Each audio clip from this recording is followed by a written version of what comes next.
أعوذ بالله من الشيطان الرجيم. بسم الله الرحمن الرحيم. الحمد لله الذي أنزل على عبده الكتاب ولم يجعل له عوجا قيما لينذر بأسا شديدا من لدنه ويبشر المؤمنين الذين يعملون الصالحات أن لهم أجرا حسنا ماكثين فيه أبدا. ثم الصلاة والسلام على رسول الله صلى الله عليه وسلم. رب اشرح لي أما بعد رب اشرح لي صدري ويسر لي أمري واحلل عقدة من لساني يفقه قولي. اللهم علمنا بما ينفعنا وانفعنا بما علمتنا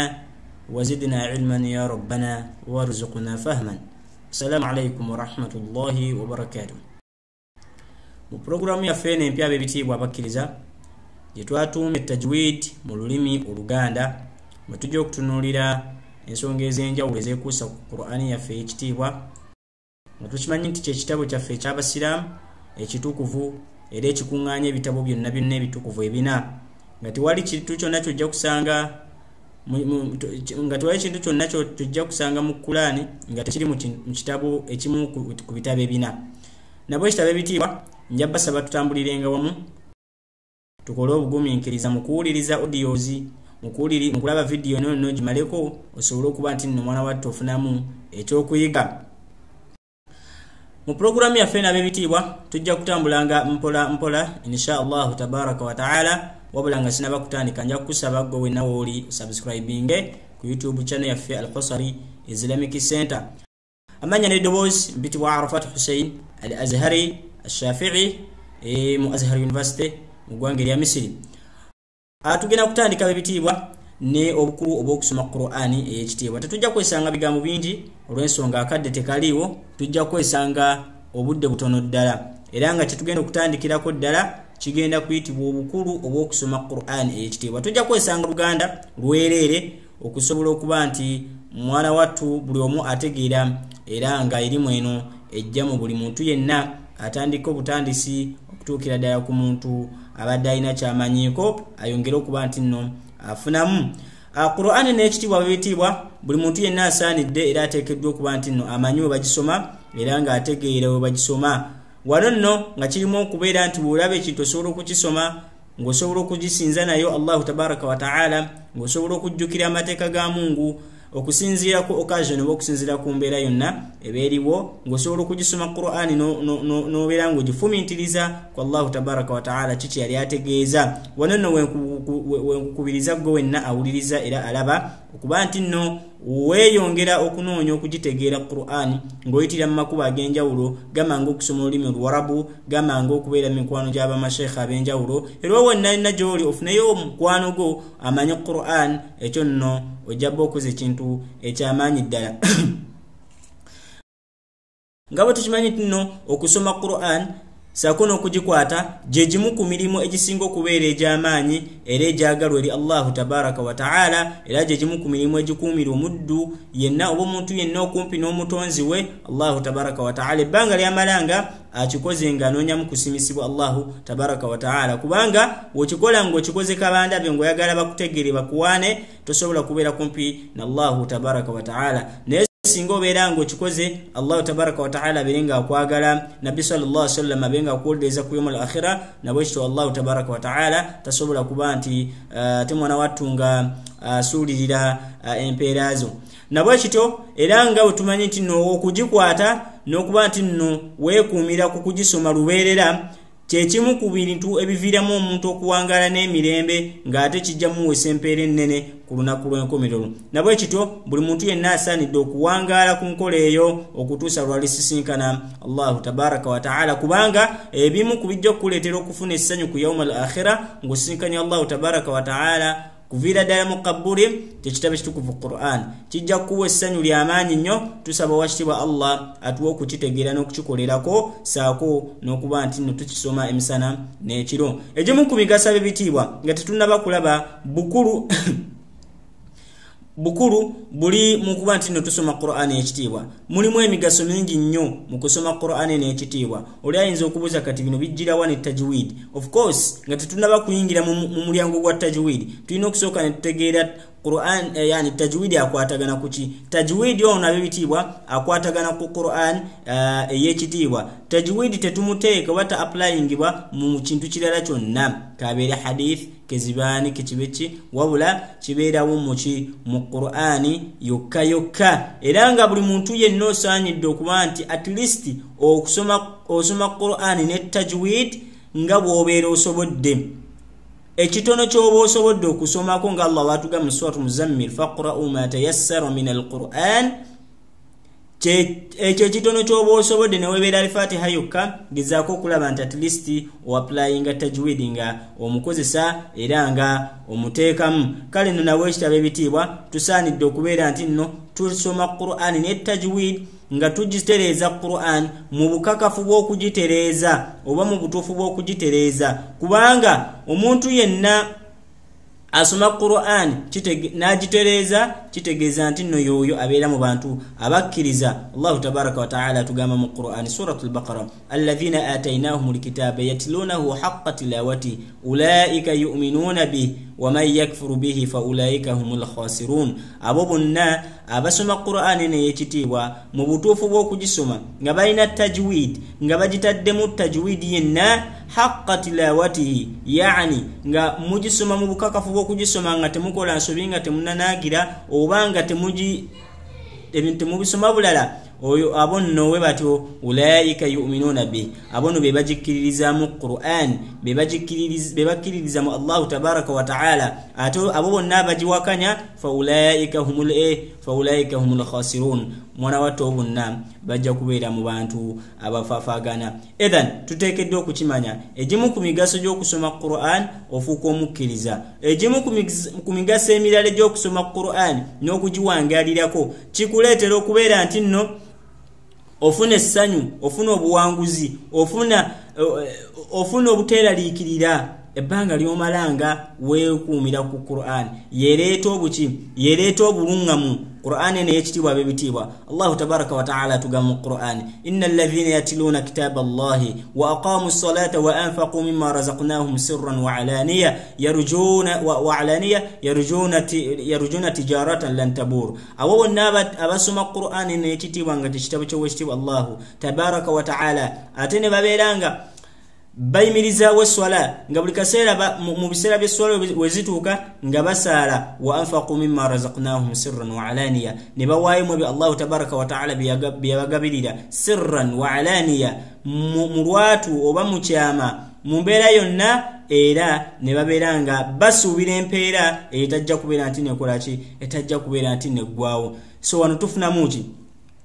nti nno omuntu buli wosoma Qur'an ekitiibwa noyimiriza weswala no saddaaka oba mu lwatu oba mu kyama watali riya suubirayo empeera etajja kuggwawo nga yejjana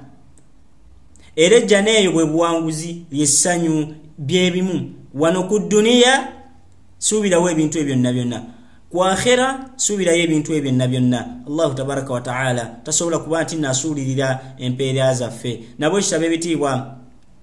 mazima Allah tabaraka wa ta'ala ye mu bwomu bwe yasitula n'abasomi ba Qur'an n'abasitula n'abawaana n'abasuuta mu Qur'an ekitiibwa yennyini gwe manya ati nno obanga wewaddeyo kuba nti nosoma Qur'an ekitiibwa oli wanjawulo nnyo oli mulangira maaso g'ekitiibwa Allah tabaraka wa ta'ala tosobola kwenkanankana n'abatagisoma tetusobola kwenkanankana anti Allah tabaraka wa ta'ala kennyini yakimirizaawo yagamba mu surati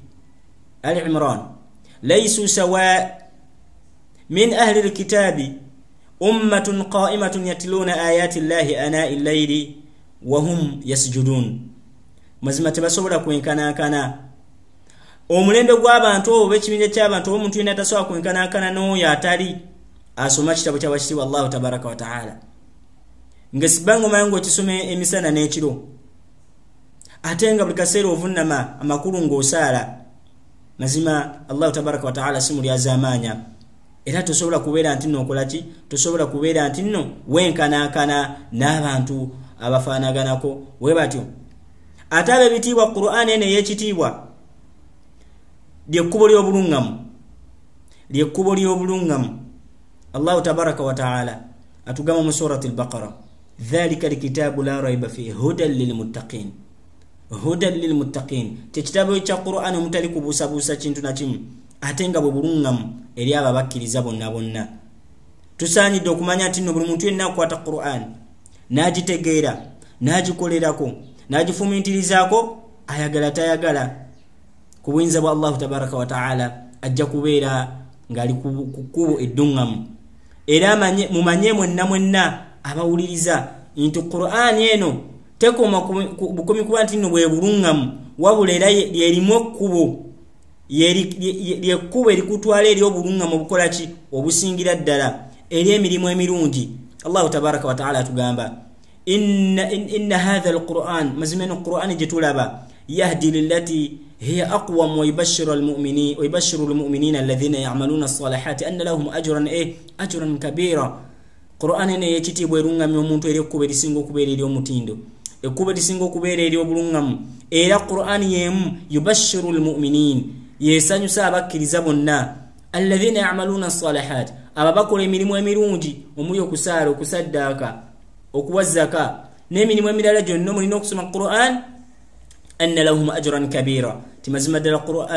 Qur'an eno yennyini okugisoma okugiwangalirako n'okukola emirimu emirungi kyekirimu empeera esinga okubeera enki, kyekirimu empeera erimu esinga okubeera ennene. Nabwe kitabo ebitiibwa oluvannyuma lw'okutegeera byonna byonna empeera ennene yonna yeriwa ku duniya ne ku akhira. Ate tumanye nti nno ku yawma al-akhira Nabbi sallallahu alayhi wasallam ajja kujja awuliriza buli muntu yakwata Qur'an. Qur'an yennyini ejja kujja ng'ekola ki? Qur'an yennyini ejja kujja Qur'an yennyini ejja kujja ng'etuwolereza, ejja kujja ng'etuwolereza. Nabbi sallallahu alayhi wasallam atugamba mu sanad Muslim iqra'u al-Qur'ana fa innahu ya'ti yawma al-qiyamah shafi'an li ashabihi. Musome Qur'an kubanga yo ejja kujja ku lunaku lw'enkomerero nga shafi'an muwolereza li ashabihi eri abo bonna bonna abakola ki, eri abo bonna bonna abagisoma abagisomanga ejja kuba nti ewolereza. Eyo nno y'empeera y'okuba nti nno osoma Qur'an ku akhira. Ate awamu n'ekyo abasomi ba Qur'an gwe wenna atuula ddakiika nawe ziba bbiri n'osoma Qur'an n'ogiwangaalirako n'ogikolerako manya nti olimu omu ku bantu abamu ku mikwano gya Allahu tabaraka wa ta'ala. Kyekimu ku bikusembeza okumpi ne Allahu tabaraka wa ta'ala kireeta nuuru mu bulamu bwo. Nabbi sallallahu alayhi wasallama atugamba inna allaha ahlin min annas ahlul Qur'an hum ahlullah wa khassatuhu. Mazima ddala Allahu tabaraka wa ta'ala ayina abaddu be, ayina abantu be, ayina mikwano gye ne mazima ddala bannanyini okusoma Qur'an be abantu ba Allah, bebo Allahu tabaraka wa ta'ala batunuulidde okusingira ddala. Twali kyokulabirako ng'olina ekitabo ky'owandiise, twali kyokulabirako ng'olina project gy'okoze, ng'olina ekintu kyonna ky'otandiseewo ky'okoze, golowooza muntu ki gwe wandisinze okuba nti nno okwano ofuula mukwano gwo yoyo yakusapootinga. Bwe kiba kitabo kyo yasinga okiteeka katale oyo ajja fuuka mukwano gwo, ajja fuuka patanaawo. Kakati bapatana ba Allahu tabaraka wa ta'ala beba basoma Qur'an, beba basoma ekitabo ky'owekitiibwa ani Allahu tabaraka wa ta'ala. Ate ensonga endala b'ebitiibwa oluvannyuma lw'okutegeerera ebyo byonna byonna newe gubanga muntu mulwadde mu mutima aslan Qur'an yerimu eddagala. Omuntu nawabanga ayina ekirwadde kyonna ekimusumbuwa eddagala lyakyo kuba nti nasoma Qur'an ekitiibwa. Allahu tabaraka wa ta'ala tugamba wa nunazzilu min al-Qur'ani ma huwa shifaa'un wa rahmatun lil mu'minin wa la yazidu adh-dhalimina illa khasara.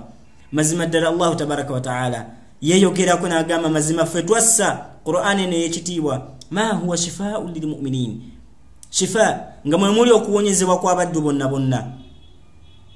abo abakkiriza, wa rahma ate nga mwe muli n'ekisa, mwe muli okusaasira eri abo abakkiriza bonna, wala yazidu adh-dhalimina illa khasara. Ebyo tebirina engeri gye bigenda kugasaamu baki babuze balyazaamaanya abalyazaamaanya obubaka bwa Allahu tabaraka wa ta'ala. Nabwe kityo tuteekeddwa okuba nti nno tukitegeera tumanya ebyo byonna birungi migaso egiri mu kuba nti nno twekwata ku Qur'an eno ey'ekitiibwa. Ate tumanye nti nno omuntu atusinga obulungi yoyo no mwana wattu asoma Qur'an ate najigiriza omulala nga Nabi sallallahu alaihi wasallam yatugamba Sahih Bukhari khairukum man ta'allama al-Qur'ana wa 'allama hadithi ya Uthman ibn Affan omuntu abasinga obulungi mummwe yoyo asoma Qur'an yoyo asoma Qur'an naji obayiga Qur'an summa wa 'allamahu oluvanyuma naye nagisomesa bana najigiriza omuntu omulala yena nabwe kityo emigaso emirala mingi nnyo hadithi va kwa Aisha radhiyallahu anha wa arda yagamba Nabi Muhammad sallallahu alayhi wa sallama alladhi yaqra'u al-Qur'ana wa huwa mahirun bihi ma'a safrati kiramil barara omuntu yenna asoma Qur'an nga alina obwagazi ku yo nga mutuufu agifiiringa mutuufu nga Qur'an yafuuka kitundutundu ku bulamu bwe yafuuka basic need ku bulamu bwe mazima ku lunaku lw'enkomerero ajja kubeera n'abantu ajja kubeera n'ab'ebitiibwa abayakaayakana ze zimalaika za wekitiibwa Allahu tabaraka wa ta'ala ate nayongerako Nabi sallallahu alayhi wa sallama n'agamba walladhi yaqra'u al-Qur'an wa yatata'ta fihi wa huwa alayhi shaq lahu ajran omuntu yenna yeewaayo mu bugubi bwonna tufunga nga awaliriza naye nga newe kibanga kizibu jali okusoma Qur'an n'amaana atuka ku kigenderwa kyayagala fahuwa lahu ajran ayina empeera bbiri mpeera kyeze bbiri wano ku dunia Allah amwangwiriza eddunia ku akhira Allah amwangwiriza enki Allah amwangwiriza eddunia radha Allah ajja kuba nti amwangwiriza akhira nabo kitabe bitiibwa tusaba Allah tabaraka wa ta'ala ayongere okuba nti nno atuwa okuyiga ekitabo kitukuvu Qur'an gwe wenna aliye wenna awuliriza era alaba manya nti nno ino kikkakatako okusoma Qur'an eno mahma kan mu mbeera yonna gy'obeera olimu okakatibwako okuba nti nno weekuumira ku kusoma Qur'an eno ey'ekitiibwa kubanga ku yawma al-qiyama we wakoma okusoma ku dunia lyeriba enkomerero yo oba gye kiba ekigere ky'ekisembayo mu jjana nga Nabi sallallahu alayhi wa sallam musannad mu sahih Abu Dawud Nabi sallallahu alayhi wa sallam atugamba yuqalu li sahibi al-Qur'an iqra wartaq warattil kama kunta turattil fi ad-dunya fa inna manzilataka 'inda akhir aya taqra biha mazima dala ujja kugambibwa gwe wenna alinga soma Qur'an atera oji soma Qur'an atinga wojinyumisa ogisome bulungi nge wali ogisoma ku dunia kubanga ekifo kyekisemberayo ddala mu jjana kyekyo ekisemberayo ddala kuki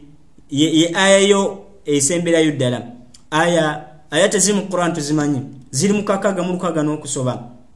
mu Qur'an n'ekitiibwa ab'ebitiibwa wobanga oyinako ayati 10 zino ayati endala zonna zonnogenda zikolera ki kitegeza buli aya gy'osoma alif lam mim ng'olinnye eddala dhalika alkitabu la rayba fi ng'olinnye eddala hudan lilmuttaqin ng'olinnye eddala suratul fatih elimu aya 7 suratul baqara elimu aya 286 suratul nisa radha suratul ali imran elimu aya 12 n'okusoba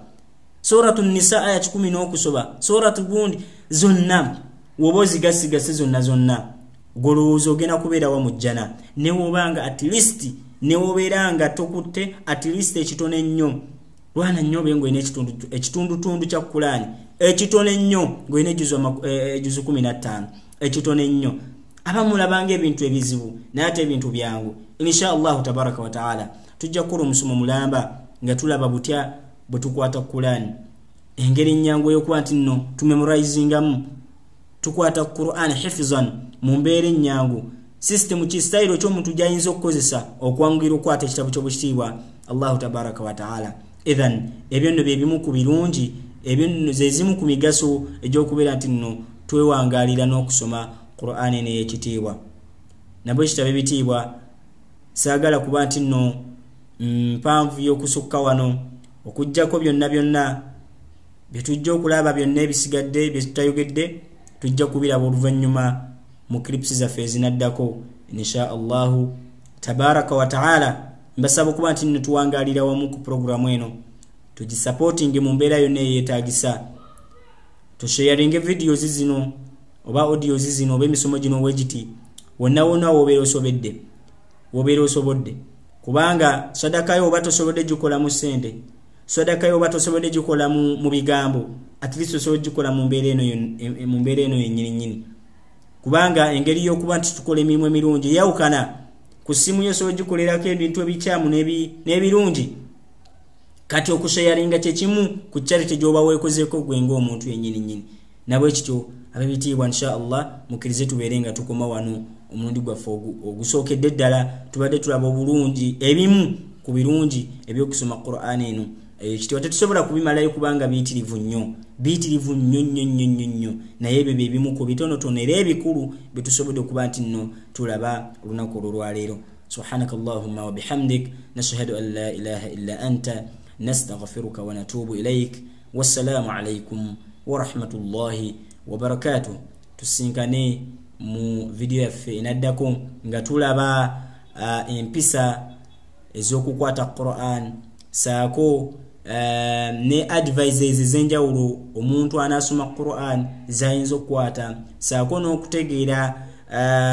amakubo ge tuyitamu na buti omuntu bwakwata mu Qur'an ekitiibwa. Inshallah tabaraka wa ta'ala sharinga subscribinga ku YouTube channel yaffe Al-Husari Islamic Media. Manya sigadde nze Arafat Hussein Al-Azhari. Assalamu alaikum wa rahmatullahi wa barakatuh.